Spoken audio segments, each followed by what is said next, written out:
Hi guys, and welcome to episode 5 of the Fog Vlog, or TFV for short. Anyway, in today's episode we're going to be talking about the Icon RDA. Yes, by Vandy Vapes, the Mike Vapes project. I know I'm a little bit late to the party with this one, but it's new for me and we're still going to be talking about it.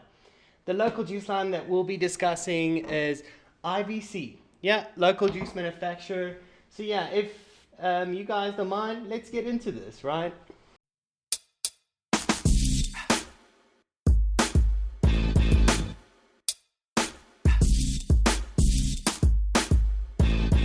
Okay guys, so let's quickly discuss this Icon RDA. The first thing I quickly want to show you is this really odd message that it has on the front of the box. So you can see that.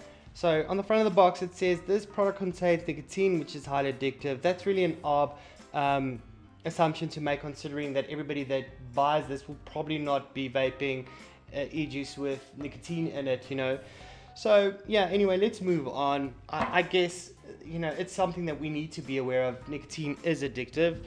And then what really jumped at me was that this RDA has got 3 drip tip options. So here you can see those 2 drip tips. I'll probably never use those because, you know, I'll probably just use the one I like, which is this fat one that I've got on here.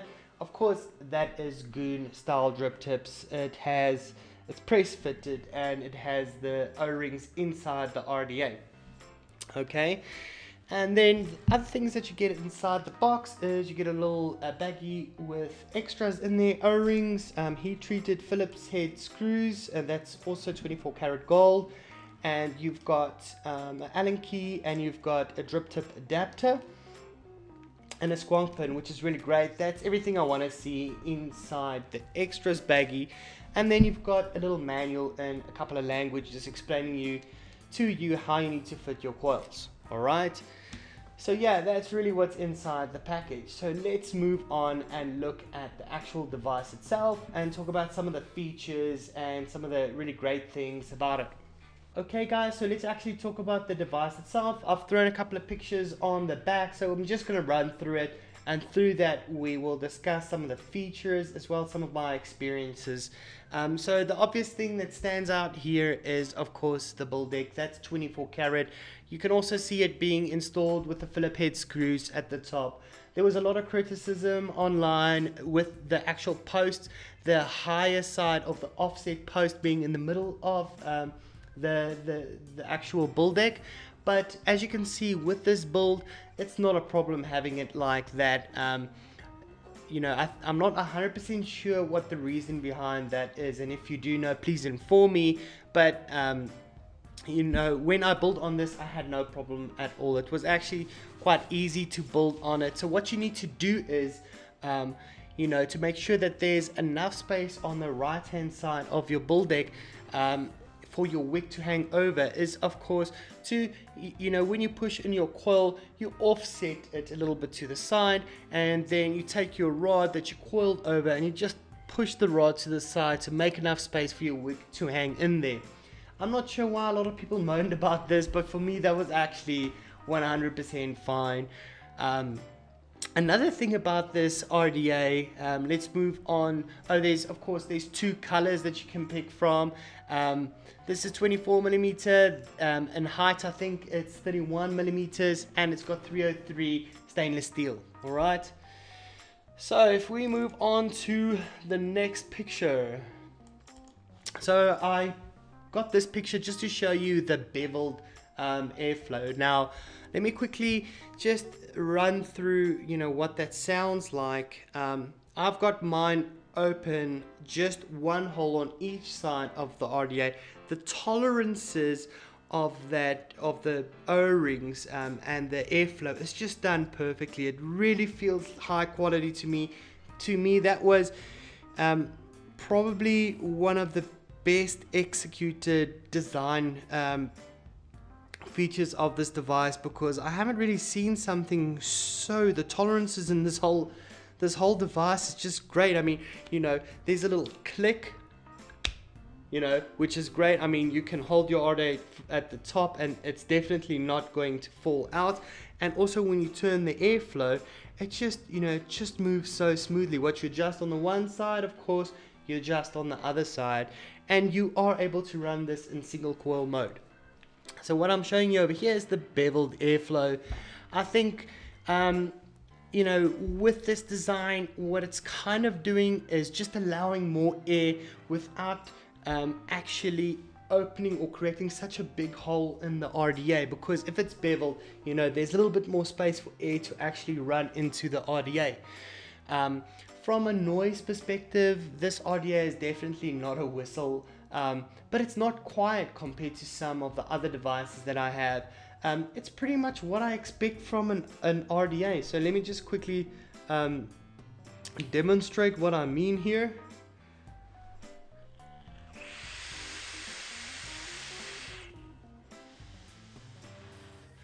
I mean, it's not a whistle, but it's definitely not really quiet.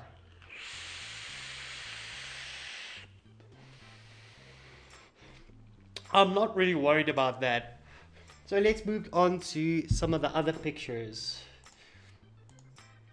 We've already seen that one. Okay, and this is absolutely, why I bought this, opposed to the Druga RDA. So, what you can see is just an absolute beautiful bull deck.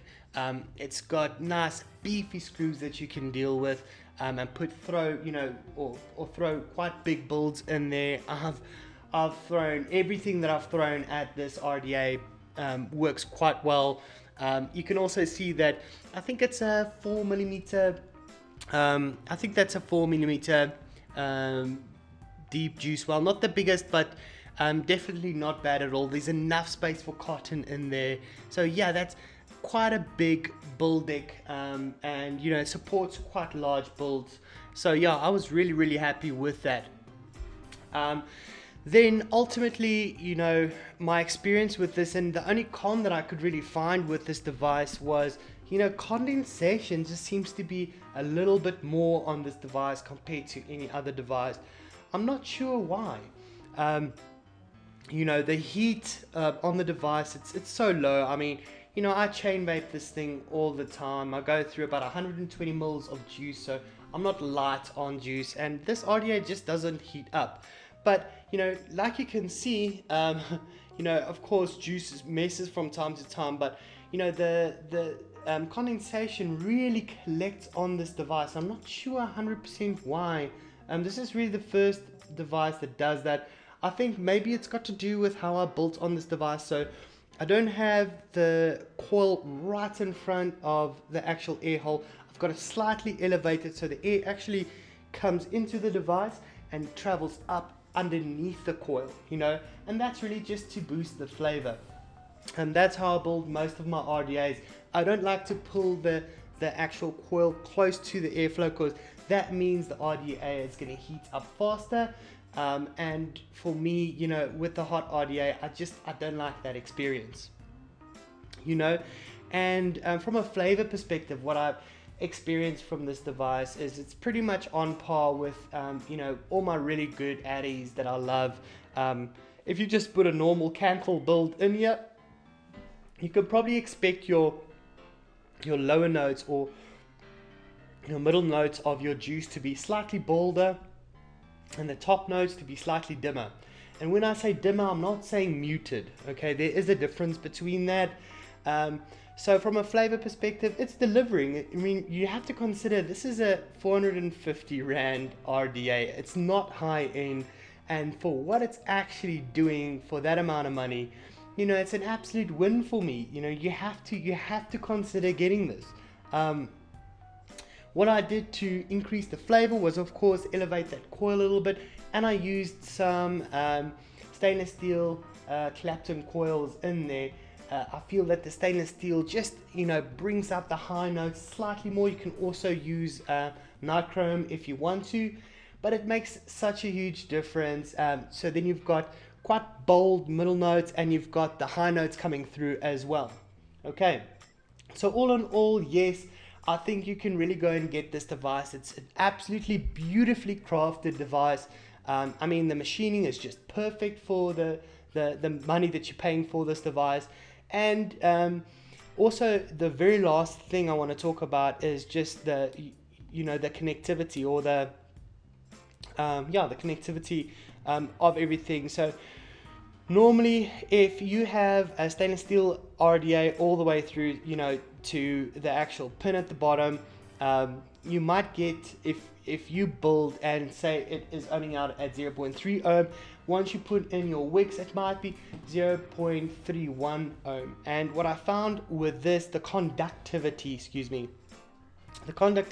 extremely great. It sticks at the actual ohm that you've put in from a coil perspective. Even if you put your wicks through, because it's the conductivity, it's literally just 24 karat gold all the way through. It really works well. It heats up nice and quickly, the coils I'm talking about. And also, I don't know, the juice to me, the flavors are really come through on either stainless steel or gold deck. So anyway, it's a thumbs up for me for this device. You can really go get it. It's a cheap Addy, and it's beautifully crafted, and the flavor is excellent. The bull deck is 24 karat gold. The grub screws are great. The airflow is a little bit noisy, but yeah, I mean, for what you're paying, it's an awesome device. So that wraps it up for me. Thank you very much for watching. Let's move on to the local juice review segment.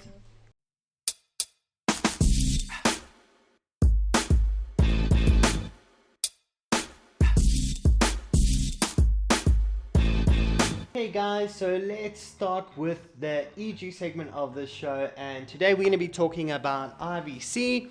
So that is a local juice manufacturer. Oh yes, and these juices have been sent to me by eliquidsonline.co.za. So please go and check out their website. They have an awesome range of local e-juice, and yeah, let's support the local guys. Anyway, so let's kick off with Blueberry Hills. Now, I'm not really a big blueberry fan, just because I've had so many failures with blueberry vapes. I'm always chasing that blueberry muffin because that's one of my favorite profiles. And I think IVC has done an amazing job over here, with this Blueberry Hills vape. There's definitely, the focus is on the blueberry in this vape. There is a like a cake note to it, so a muffin note that comes through, and it's just a well balanced recipe. So for the blueberry fans out there that like a blueberry muffin profile, this is definitely one to look out for.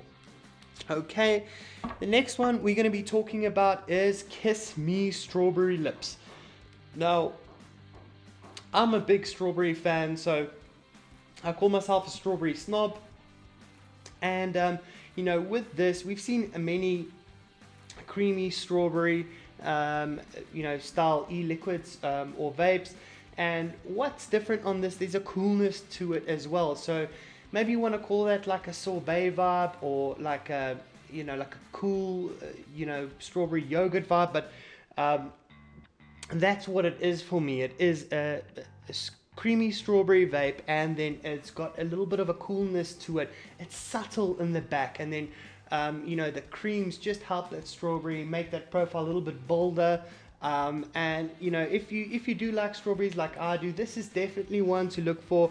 Probably not for my taste the best strawberry that I have, but if you are looking for a creamy strawberry that's got a bit of a coolness to it, this is definitely one to look for. It's nice and sweet. It's a sweet strawberry, and it's definitely something that I could vape like through a whole day. Okay, and Mean Mr. Mustard. This is the next one we're going to talk about now. For some odd reason, I've recently just gotten back into my custard. That's originally where I started before I went into this whole stage of creams, and then a little bit of menthols. It feels like I've done a full circle now, and now I'm back with custard vapes. So I was really happy to test this out. Now, Mean Mr. Custard is a beautiful custard. It's a nice bold custard. That's what I expect from it. There's vanilla notes, there's custard notes. It's nice and balanced, and it's pretty sweet. That's what I expect. The only disappointment I had with this Mean Mr. Custard is that it gunked up my coils quite quickly, probably within 24 hours. So, there's a sweetener that's used in here, probably sucralose. You know, I'm not 100% sure if that sweetener is built into one of the concentrates that's used for this actual recipe. But, you know, I want to ask IVC if they potentially can, if they are watching, to keep the flavor profile of this vape. I'm sure if you vape at low wattages and you just use a normal round build wire, it's not going to gunk up your coils. But if you are using nice fat alien coils and you're a little bit iffy for juices that gunk up your coil, this might not be it for you. So yeah, IVC, if you are watching, if there is a replacement sweetener that you can use in this profile without changing the actual custard notes that you've built in here, maybe consider it, man. But a really great custard, it's just that one thing that's a bit of a problem. And then there is Build Me Up Butterscotch. You know, I think it's a little pun for build me up, butterscotch, don't let me break your heart and mess you around. You get what I'm going with this. But anyway, this butterscotch didn't really build me up, but no butterscotch really does build me up. So it's not my favorite profile. I did try it. You know, I can't say that I totally enjoyed that because butterscotch is just not my thing. So yeah, I mean, if one of you out there, if you really like butterscotch, I'd really like your comments on this specific juice. Yeah, so what I found on this actually just a moment ago is all these cool, on IVC's range, at the back of the bottle, there's all these cool little funny, quirky, what do you call them, bits of information. Like for instance, Herbert A. Gilbert filed the very first electronic cigarette patent in 1963. You know, no giraffes were harmed during making this e-liquid, which is it's a cool fact. You know, reminds me of when you ate like Chappies or Vicks bubblegum and you wrapped it up to get those facts in there. So this is what it kind of reminds me of. It's a cool little added thing on the IVC bottles. This one says there's a vape themed mixtape called Cloud Chasing Volume 1. Anyway, you get my point. Actually, let's read the last one. I really want to see what that says. A modded flashlight was one of the first e-cig battery mods. Weird. Anyway, but yeah guys, that really brings us to the end of the local e-liquid review segment of the show. RVC is a go. It's just that custard for me needs to, you know, the recipe, the profile needs to remain the same. It's just the sweetener that's used in there. Hopefully it's not part of a concentrate. If it can be replaced, it should be, so it doesn't gunk up any coils, because it looks like the majority of people are using, you know, rebuildables nowadays, and you don't want them to use your juice and gunk up their coils. Anyway, but yeah, great work guys. Obviously I really enjoyed your range, and keep it up. If you've got any new juice lines coming up, please let me and Andrew know. And yeah guys, if you are looking for one of these e-juices, please go and check out eliquidsonline.co.za, and directly if you want to speak with Andrew over there. He's a great guy. Okay guys, so like I said, that wraps it up. And if you like the content, please go and hit that sub button so you can get notified when I release new content. There's some really cool stuff on the way or in the lineup that's going to drop real soon. So yeah, remember to hit that sub button, and remember to share the content if you enjoyed it. Okay guys, till next time, I hope you enjoyed it, and thank you very much for watching the show. Cheerio!